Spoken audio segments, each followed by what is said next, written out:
Hey everyone, how you doing? So we recently had an AMA in Ender's Gate Discord server, but the recording was lost, so we're doing this short video to just go through some of the questions we already answered. And yeah, here we go. By the way, I'm here with African Beard. He's also going to So, be answering some of the questions. hmm So yeah, let's jump into it. The first one, will you nerf some powerful cards in the future and how will this be implemented?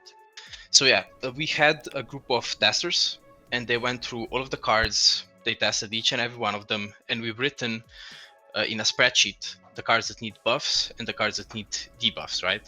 So we yeah, do have and that information now. Yeah, go ahead. yeah, that's true. And we designed the cards initially to be a bit weaker than they I'd say we'd want them to be.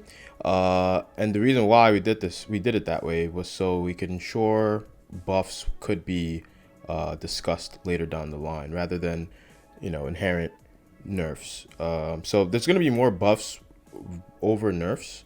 But of course, we'll communicate that with the community. Another question that someone had was follow up to that was how exactly will these nerfs and buffs be translated into the game? And Yeah, to answer that, we essentially will synchronize all buffs, be it effects, stats, and even card images via metadata. So we'll update our metadata on our Web3 IPFS, and that will instantly translate to everyone's collection instantly. Nothing will be needed to be done on the user side. And of course, we'll update the game database to also include these updates. So yeah, that covers that. yeah, exactly. Yeah, so the second question, when will the iOS app be released? So that was yeah, we covered this as well. So we currently have plans to release the iOS build either early well, I should say end of February. I could estimate the 28th through the 24th. Oh no, sorry, the 28th through um, the 3rd of Mar- March. Yeah, Yeah, I'm somewhere around that. aiming. Yeah, we're aiming for the either early March as well. And the main reason was we had a bit of a delay when it comes to our dev work. We gave him a bit of a break, and yeah, it was well deserved and well needed. So soon as we're back up, we'll have that build out. I Apple has approved us, so we just need to release the test flight for everyone. But yeah, Yeah, exactly. Yeah, so the third question, have you considered integrating with Web3 game providers like GameSwift? So this is the answer to that is yes, we have, and we're actually actively working towards getting on more launchers. We're starting off with Flame, and we will eventually be expanding to other launchers as well. And the reason for that is just to have the game accessible to the larger audience. yeah, Um, exactly. yeah, the fourth question: will you advertise on sites that collect user credentials like Crew3 or Galaxy? Well, uh, I think if we ever need that application, we're gonna build it ourselves. But we will look into Crew3 and Galaxy and see what they can offer. Um, Yeah. the fifth question: can we trade cards on Blur.io? So at this point, we have no intention of going to Blur.io just yet. We are, however, actively talking to OpenSea and will be soon on their platform. Yep, that's correct. Sixth question: what are the current priorities in Ender's Gate ecosystem, and what are the plans for original investors to make ROI? Um, so for that, the biggest thing is going to be renting, which we're working on, and it's coming Q2 this year. We're currently also making the reward smart contract as well. African, maybe you can speak more about that. Yeah, we took a lot of inspiration from some community suggestions as to how we should get the reward smart contract designed and coded. It's going to be very similar to a seasonal pass system. And with that, of course, we will always look to the community for more suggestions as to how we could incentivize using it in the most effective way. And in relations to the rental of assets, we basically structure our roadmap to ensure that renting would actually be, um, you know, you know, something that would be how would I put it? People would Uh, want to do. yeah, except precisely. So, the best way to Yeah. do this is to ensure that there's activities and tournaments that all have prizes and things that are worth winning. To then incentivize actually renting these cards, and of course enabling the Web3 verification side. Um, and then of course there will be guilds that people can form, and yeah, at that point it'd be a fully fledged system. So we didn't want to just release renting without having an actual use case for it. Otherwise, yeah, it'd just be sitting there. So that's something we're working on, and we'll actively have as a integrated part of the marketplace. Yeah, so that's one thing. And then on top of that, we're also going to be looking for more things to add to our system and make it better over time. So let's go to the next question. Seventh question. How do you plan to engage with the TCG community? Oh yeah. So this was yeah. Basically, we currently have plans to attend several Comic Cons, as well as general conferences when it comes to collectibles and TCGs in general. We have our two advisors who joined our team, and they'll be running that for us. They're very big when it comes to attending conferences and just generally going to all these type events, and we aim to have booths and whatnot. So that's going to be one angle. We also plan to engage via being in game stores, uh, with QR codes that lead back to our game, which then give you or the person that frequents that store an asset that they could then access in our TCG, and go from there.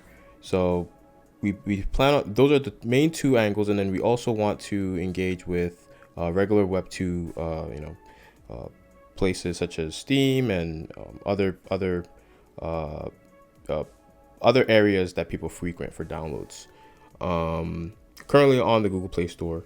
We're going to be on the iOS, on the Apple Store as well. So it's just really trying to make the game more accessible for everyone, and not just make it only for those that know how to set up a MetaMask. Yeah, exactly. UX is really the key here, and just making the user experience as nice as possible. And the transition from Web 2 to Web 3 as easy as possible as well. Yeah, let's go to the next question. Eighth question. Are there plans to onboard the TCG community outside of crypto? Yeah, so yeah, I think this ties back to the previous question. And yeah, just Yeah, about definitely. getting the Web 2 users Yeah, to it's Web real. 3 and positioning them as easily as possible. Yeah, the goal is to try and make it so that when you're playing on the platform, you forget that you're even on Web3. So that, and we're doing things to facilitate that. Things such as enabling the ability to sign up for an account using an email, yet still having the Web3 backend attached, so you could still trade assets that you mint or get added to your deck, etc. And yeah, that's going to be a big part. We want users to get in without really having to you know set up a MetaMask or Coinbase account. Although that's probably going to be where the majority of our current users lie. The mass adoption really comes with making it easy for everyone to play. Yeah, 100%. Next question. Can you have booth at a convention? Yeah, so like African already said, we're gonna be our advisors are gonna be attending some of these conventions for us, and they're gonna be representing 5 games and Ender's there. Yeah, we get plenty of pictures Um, as well, so we could share with everyone and get some social medias going for that. for sure, for sure. And the last question: what's the state of treasury for Draco and Eros sales? And will there be new rounds of special sales if depleted? And also, has there Mhm. been any interest from outside entities in investing in 5 Yes, so we touched on this as well. So the treasury is low, but it's not empty. We have plans on replenishing the treasury through means of continuous sales of the Gen Zero packs. Um, as initially, what the main treasury was used to facilitate the game development, the whole collection as well. We got well over 300 cards made by our artists that we partnered up with. And yeah, it's really extended much further than we originally anticipated. Those two first initial sales for Dracul and Eros we had were really crucial to the build of everything so far. Um, as for going into other means of replenishing as well, we have been in talks with other IPs that want to jump into Web3, but they don't want to do so without having some sort of immediate use case. And the way we've positioned ourselves to have a TCG that's built for with Web3 in mind, and trading card and collectibles, it's very appealing to them. And so we're in talks with them thanks to our one of our main advisors, Kevin, and it's really looking promising. So that's going to be another big part where we host more drops and more one of one, not one of one, sorry, but one of a kind drops similar to Dracul, where it'd be an avatar card, and then we also probably have another pack of cards that would attach to that same avatar and complement it really well. And now you have an additional set now that is very very sought after or collectible. And yeah, we'll seek to do this for as many other IPs as we could onboard to the Ender's Gate lore. Yeah, and so far, luckily, everything's going to plan. Yeah, big time. So yeah, that's it. That's all of the questions, and thank you for listening. And if you participated in the AMA, thank you again. Yeah. And as we said, all AMA participants are going to be receiving a free common card. I believe it was it common or rare? Common and rare, or So yeah, common, and rare. common and rare? Okay. You get a random pack from those two. Well, you get a random card from those two packs. Got it. Perfect. Okay, cool. So yeah, we'll be running those. But yeah, thanks for listening. We'll most likely release an article along with this. But yeah, we'll look forward to seeing you in our next AMA.